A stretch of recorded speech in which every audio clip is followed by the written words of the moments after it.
د لوی او بخښونکي خدای په نامه درنو لیدونکو سلام. د دې مهال مهمو خبرونو ته ښه راغلاست. زه احمد الهام کاکړ یم.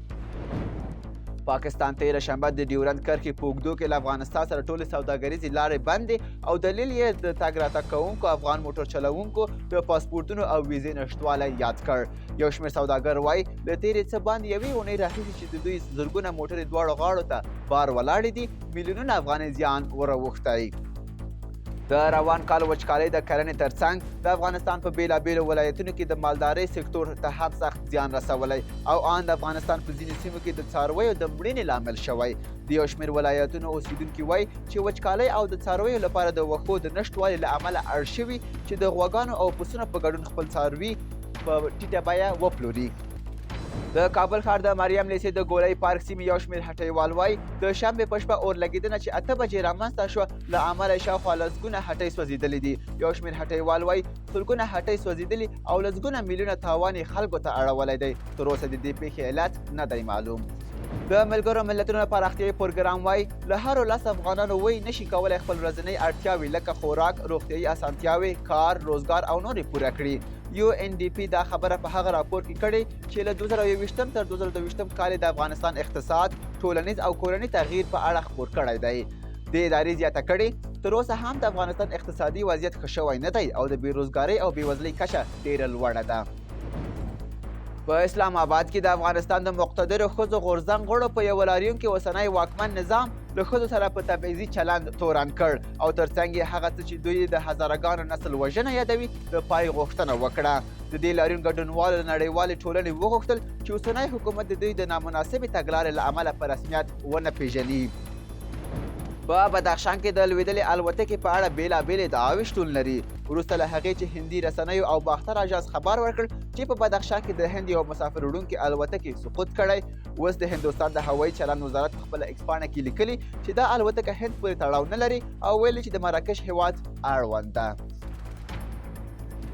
د شمیرو له مخې یوازې د بغلان ولایت په قالین اوبدونکو ځایونو کې شاوخوا 1000 ماشومان په دغه درانه کار بوخت دي.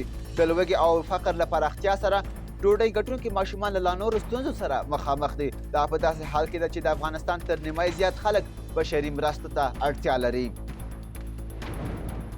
په چمن کې د روان پرلت مسؤلان وایي د پاکستان ملکی او پوځي چارواکو یې غوښتنې ته لا هم پام نه دی کړی. د پرلت یو شمېر مسؤلین وایي چې 50 کسان به د جنوري له 20 په چمن کې د ملیشه ځواک د مرکز مخې ته د نه خوړلو اعتصاب تر هغو روان ساتي چې د پاکستان حکومت د پرلتوالو غوښتنې نه وي پوره کړي. خو داسې ښکاري چې دغه اعتصاب لا رسما پیل شوی نه دی. امریکا ویلي د ایران له ملاتړه برخمنو ملیشو د عراق په لویدیځ کې پر یوې هوایي اډې برید کړی چې له کبله یې څو امریکایي پوځیان او د امریکا عراقي پرسونل ټپیان شوي دي. خو ځینې راپورونه وایي په دې برید کې یو عراقي سرتیری او یو شمېر امریکایي پوځیان وژل شوي دي. شاوخوا 2500 امریکایي پوځیان د عراق په څو سیمو کې میشت دي. د یو خپلواک فلسطیني هیواد د جوړېدو خلاف د اسرائیل لومړي وزیر بنیامین نتنیاهو له ټینګار سره سره د ملګرو ملتونو سرمنشي انتوني ګوتریش وایي د خپل هیواد د لرلو لپاره د فلسطین د خلکو له حق څخه انکار د منلو نه دی. د اروپایي اتحادیې د بهرنۍ پالیسۍ رئیس جوزف بوریل هم د جمعې په ورځ د دوو هیوادونو پر حل لارې ټینګار کړی و، خو اسرائیل دا خبره رد کړې ده. په داسې حال کې چې د فرانسې خبري اژانس خبریال د غزې ترانګې له جنوب څخه په ځانګړي ډول له خان یونس ښار د هوایي حملو او د ټانګونو د ډزو راپور ورکړی. د حماس تر ولکې لاندې د غزې روغتیایي وزارت د اسرائیلي ځواکونو په هوایي بریدونو کې لږ تر لږه 115 کسانو د مړینې خبر ورکړی. تر اوسه نږدې 6,000 فلسطینیان شهیدان شوي دي. د ملګرو ملتونو یو راپور وایي چې د سودان د لویدیځ دارفور کې له تیر کال د قومي شخړو په نتیجه کې له 10,000 ډېر کسان وژل شوي دي. دغه راپور چې کاپي رویټرز اژانس هم کتلی وایي دغه شخړې د چټک ملاتړ ځواکونو او د هغوی د عرب متحده ملیشاو ترمنځ شوي دي.